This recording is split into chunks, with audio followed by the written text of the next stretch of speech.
Assalamualaikum warahmatullahi wabarakatuh. Sobat RH sekalian, jumpa lagi kita di channel yang keren ini, keren cadas. Ini jarang-jarang kita ambil konten di bulan puasa ya, pada puasa keberapa ini, tetapi ini memang kita tidak live. Nah, kebetulan saya lagi nongkrong-nongkrong sama dua orang yang paling penting di Republik ini for the future. Satu titisannya almarhum Rizal Ramli, Dipo Ramli ya, Dipo Ramli namanya ya. Betul bang. Oke. Dan yang kedua senior ya. Jadi senior itu disebut terakhir itu bukan berarti diduakan, tapi pamungkas. MS Kaban. Jadi kita mau bicara tentang MBG. Jadi bukan my baby girl. MBG itu adalah makan bergizi gratis, ya, gratis, makan bergizi gratis, yang kemudian muncul bahwa MBG ini menggunakan dana pendidikan yang 20%, sehingga by constitutions dikhawatirkan bahwa presiden atau DPR atau siapapun yang punya kebijakan untuk menggunakan dana MBG dari pendidikan ini dianggap melanggar konstitusi ya. Jadi karena itu kita ingin minta figurnya dulu, angka-angkanya dulu sebenarnya seperti apa. Mungkin kepada Dipo dulu. Silakan Dipo. Ya, makasih Bang Refli. Mungkin kita ke gambaran umum dulu kali ya. Jadi pertama,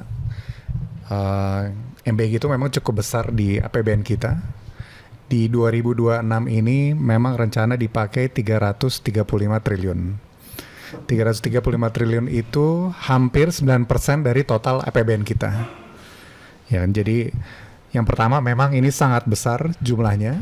Kalau mungkin dari sisi makroekonomi dulu, ya kan, kita seperti menaruh semua telur di satu basket gitu, di satu tempat.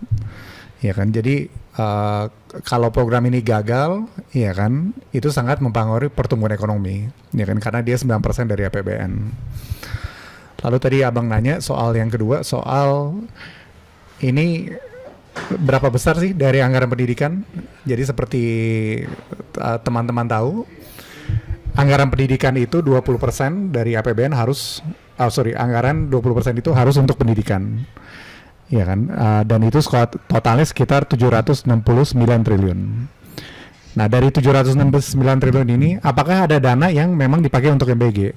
Dan jawabannya memang ada. Ya kan, angkanya itu sekitar 223 triliun. Ya kan, jadi memang cukup besar dari si anggaran pendidikan, atau hampir 30% dari anggaran pendidikan.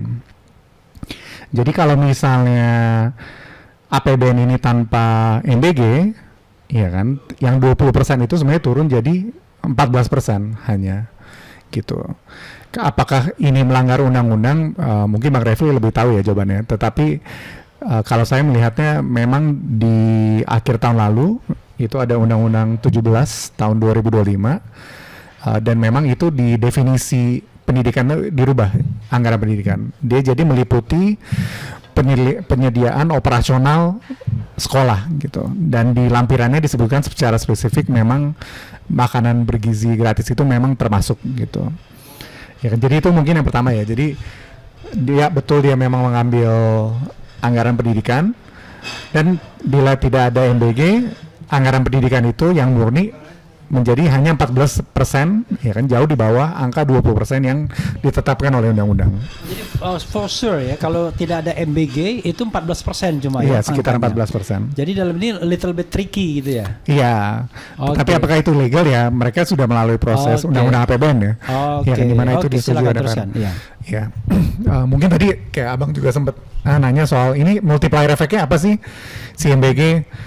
Kalau menurut ekonom tuh sebenarnya sayang sekali ya, karena si program MBG ini cukup besar, 335 triliun, ya kan, sangat sayang sekali kalau program ini tidak mendorong ekonomi rakyat gitu. Kan dulu harapannya MBG ini menghidupkan petani, membantu pedagang, tapi apa yang terjadi, karena konsep MBG ini cukup sentralisasi, ya kan, modelnya, ya kan, jadi SPPG dimiliki oleh banyak tentara, banyak polisi, banyak orang partai, ya kan, dan ini menurut saya sayang sekali karena UMKM jadi perannya sangat kecil gitu. Apabila MBG memang dijalankan di kantin atau di warteg sekitar, sebenarnya efek pengganda ekonomi atau multiplier effect itu sangat tinggi. Jadi sangat disayangkan sekali si MBG ini tidak optimum mendorong UMKM ya di saat ini.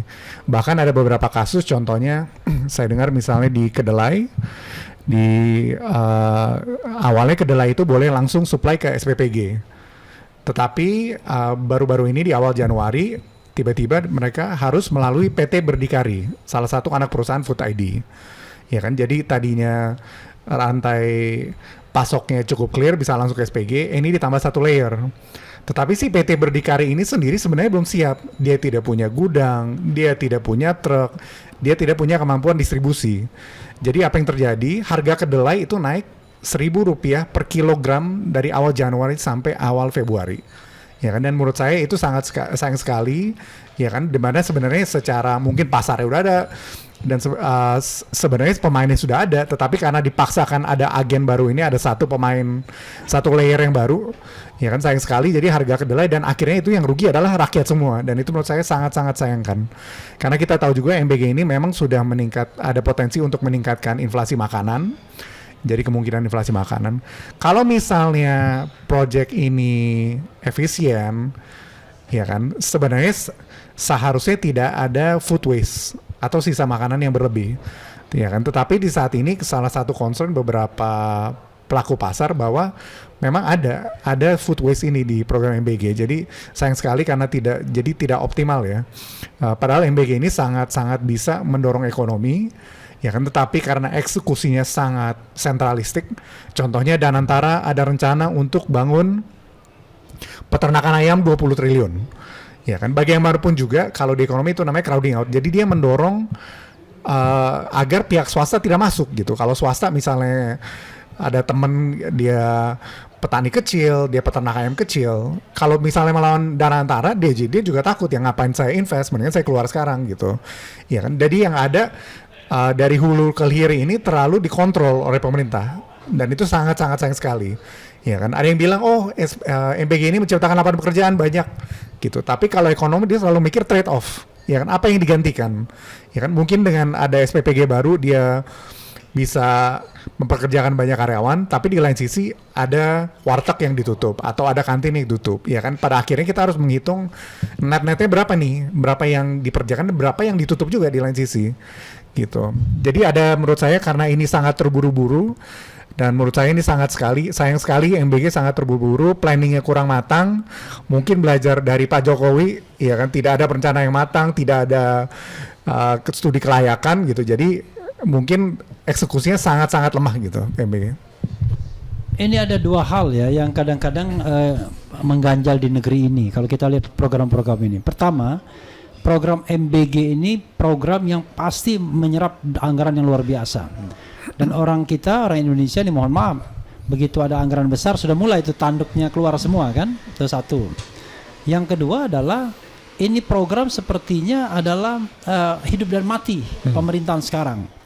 Dan seolah-olah terlaksana dan tidak terlaksananya MBG ini sudah seperti apa ya? Seperti doktrin bahwa fanatik ya. Iya, sudah dogmah bahwa harus ada MBG, tidak boleh tidak, seolah-olah bahwa dengan MBG selesai masalah. Betul. Nah, itu coba mungkin bisa dieksploitasi lebih lanjut dua hal ini. Ya, ya menurut saya pertama memang studi kelayakannya sangat-sangat minim di MBG ini, dan Abang Refli betul, sepertinya banyak pejabat-pejabat kita yang terlalu mengagungkan proyek ini. Kayak Kepala Bappenas dia bilang, MBG ini lebih penting daripada lapangan pekerjaan, dan itu sangat-sangat tidak benar. Ya kan, lapangan pekerjaan jauh lebih penting daripada MBG. Ya kan, dan ini mungkin kultur kita juga. Again, menurut saya sayang sekali karena memang MBG bisa jadi pertumbuhan ekonomi apabila dilaksanakan dengan benar. Tetapi karena terlalu sentralistik, terlalu saya yang kerjain, pemerintah yang kerjain, pemerintah pusat yang kerjain gitu. Bahkan di timur saya tahu SPPG itu banyak pendanaannya rata-rata investornya dari Jakarta tetap gitu. Jadi tidak ada perputaran ekonomi, ya kan. Jadi karena pejabat kita mungkin terlalu mengagungkan MBG, kita jadi tidak kritis, ya kan, terhadap dan tidak bisa mengevaluasi program tersebut gitu. Dan sayang sekali kan pemerintah juga sangat banyak ya mempunyai kapasitas, ya kan, mempunyai jaringan gitu untuk mengkritisi MBG gimana biar lebih sukses gitu. Ya kan, jadi apa ya, benar kata Bang Refli, sayang sekali kalau pejabat-pejabat kita hanya menjilat MBG gitu tanpa memberikan evaluasi yang kritis. Ya kan, karena kalau ini program gagal, ya kita yang gagal kita semua karena memang sangat besar. Mungkin Abang kalau ada yang mau tambahin dong soal pejabat yang mengagungkan MBG. Iya, jadi yang jelas begini, pertanyaan Bung Refli tadi itu, ini kan ketika kita bicara MBG ini kan ini cerita tentang uang rakyat, karena menggunakan APBN, ya kan?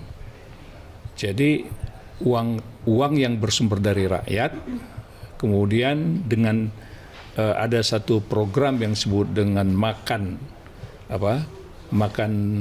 bergizi gratis, ya, walaupun belakangan ada yang juga makan berkedok, maling berkedok gizi kan gitu kan. Tapi ini semua harus disadari bahwa uang rakyat itu jangan sampai sia-sia. Ya.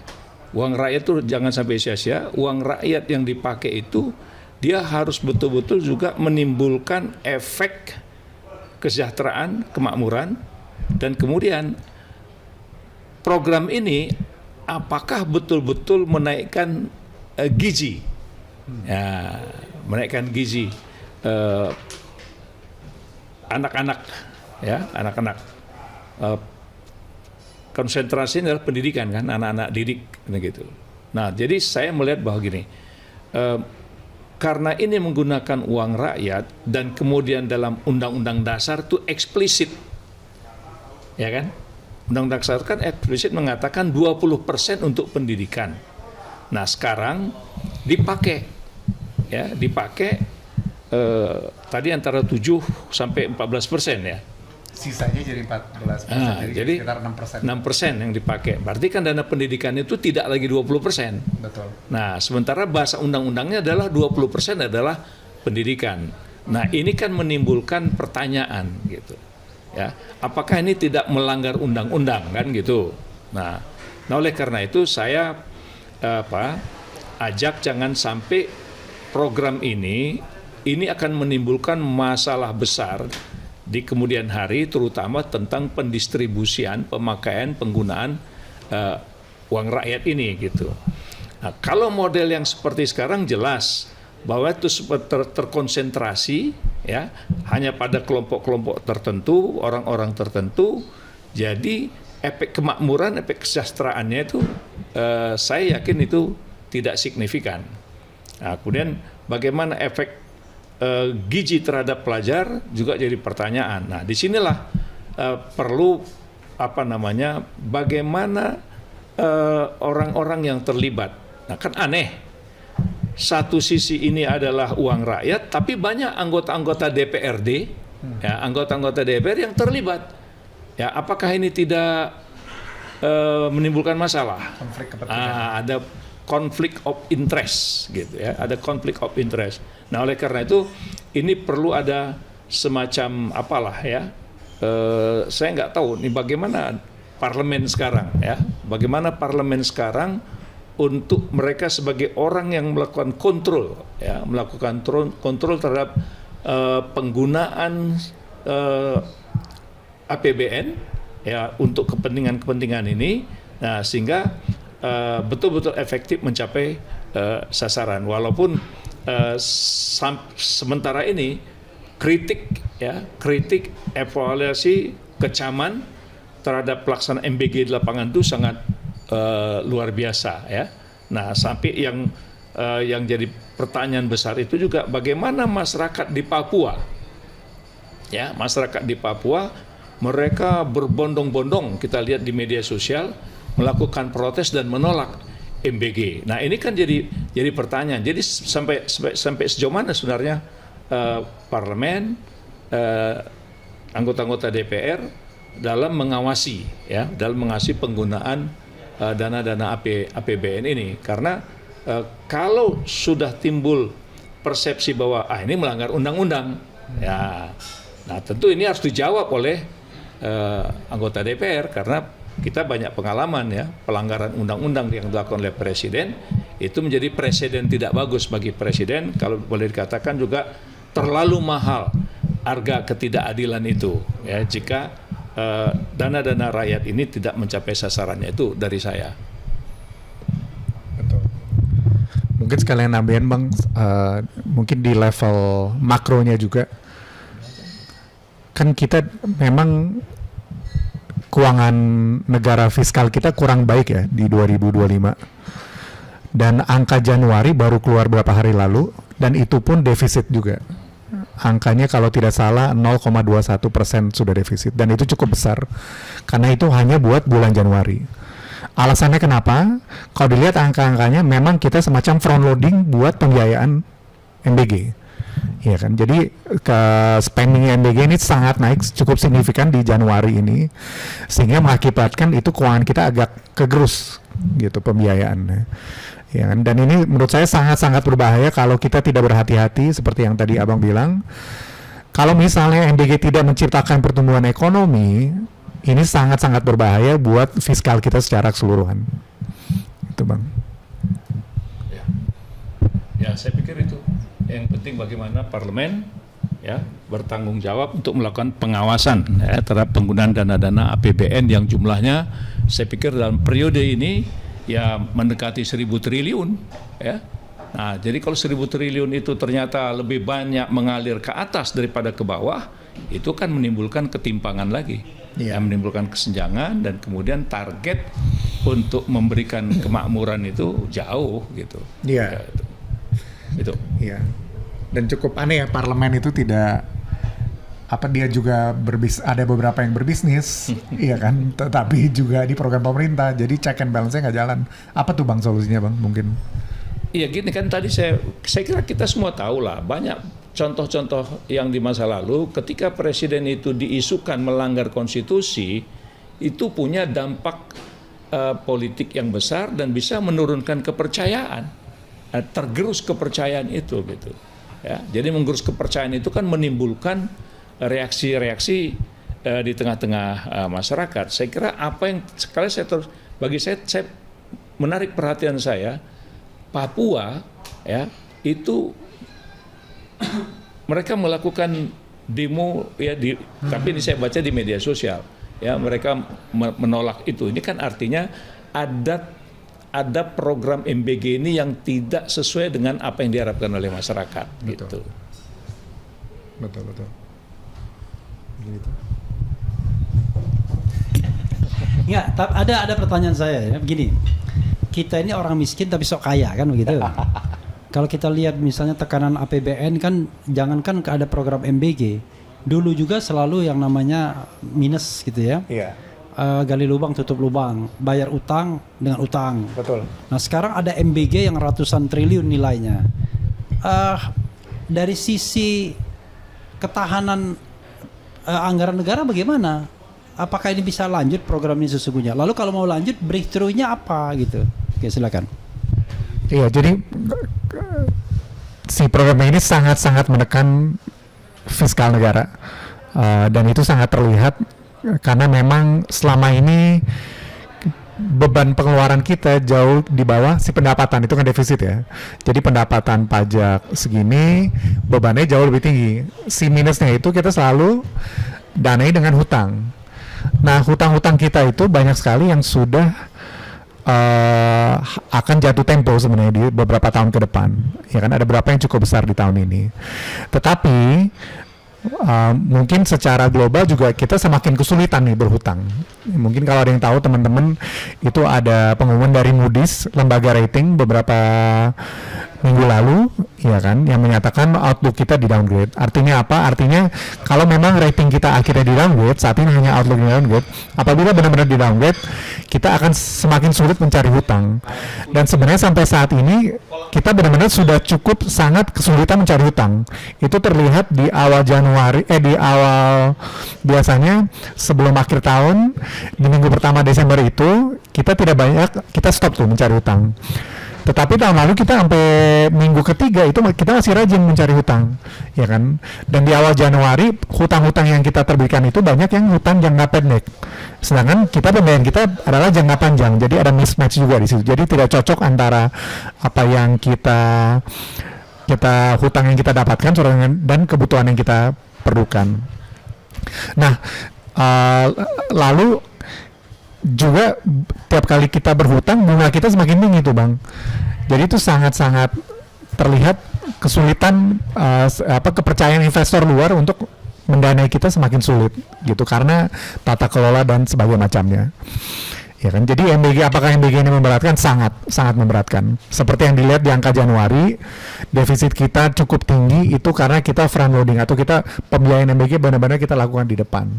Kalau kita terus-teruskan melakukan ini dan tidak ada dampak ekonomi yang real terhadap masyarakat, ya kan, semakin tertekan kita, semakin juga kita mendekati krisis fiskal, gitu. Karena again, MBG ini adalah porsi yang sangat-sangat besar dari pembiayaan belanja negara saat ini. Gitu sih Bang. Lalu breakthrough-nya apa? Iya, jadi mungkin untuk solusi berhubung MBG ini belum dilaksanakan di berbagai daerah, saran saya memang perlu di stop di beberapa daerah dan lakukan evaluasi secara menyeluruh. Ya kan? Apakah ini membawa ekonomi UMKM, apakah ini mengangkat UMKM, ya kan? Apakah gizi yang didapatkan anak-anak ini benar? Ya kan, apakah tata kelola, ya kan, penyedia SPPG dan yang lainnya sebagainya itu juga benar. Jadi memang kalau saran saya sebenarnya MBG itu harus di-cut 50% budgetnya. Ya kan, lakukan evaluasi dulu. Ya kan, karena kalau kita potong budgetnya itu cukup tinggi ya, itu sebenarnya masih di 180 triliun dan itu impactnya, dampaknya masih besar sebenarnya, ya kan, jadi tidak perlu dipaksakan kita langsung gaspol ke 100%, ya kan, kadang-kadang saya rasa kayaknya mungkin karena ada kepentingan politik kita terlalu memaksakan untuk menyebar secepat mungkin, ya kan. Ini kepentingan politik juga, kepentingan bisnis juga. Kepentingan politik, kepentingan bisnis gitu. Jadi kalau saran saya kita cut dulu 50%, kita lakukan evaluasi yang benar-benar kritis, ya kan. Ya kan? Dan yang paling penting lagi UMKM itu harus benar-benar dilibatkan, jangan sampai inflasi pangan terjadi karena dengan adanya begitu banyak kenaikan permintaan untuk makanan ini sudah pasti ada beberapa daerah makanan itu akan jadi semakin mahal, ya kan, dari cabai atau nasi, inflasi makanan. Kalau misalnya pasarnya sempurna dan itu sudah efisien bekerja dengan baik programnya, seharusnya inflasi itu ada tapi tidak ada makanan sisa atau food waste, ya kan. Saat ini ada kemungkinan food waste. Jadi saya rasa pemerintah Pak Prabowo benar-benar harus consider, menurut saya, lakukan evaluasi karena ini sayang sekali program yang begitu besar, ya kan. Jadi stop dulu, kurangi proyek ini 50% dan lakukan evaluasi. Oke, Bang Kaban silakan closing statement sebagai Dewan Syuro. Jadi kita berharap MBG ya. MBG ini tepat sasaran, ya, tidak dipaksakan semata-mata untuk kepentingan opini publik atau semacam program popularitas, tetapi sebenarnya menimbulkan dampak yang tidak positif terhadap perkembangan ekonomi masyarakat. Ya, kritik-kritik yang sekarang ini harusnya itu dijadikan pelajaran yang tajam, ya, bagi pemerintah, karena kritik-kritik itu tujuannya adalah untuk memperbaiki keadaan dan untuk mencapai sasaran yang diharapkan. Tapi sekali lagi saya mengatakan bahwa uang rakyat harus betul-betul mengalir untuk mensejahterakan rakyat itu sendiri. Terima kasih. Assalamualaikum warahmatullahi wabarakatuh.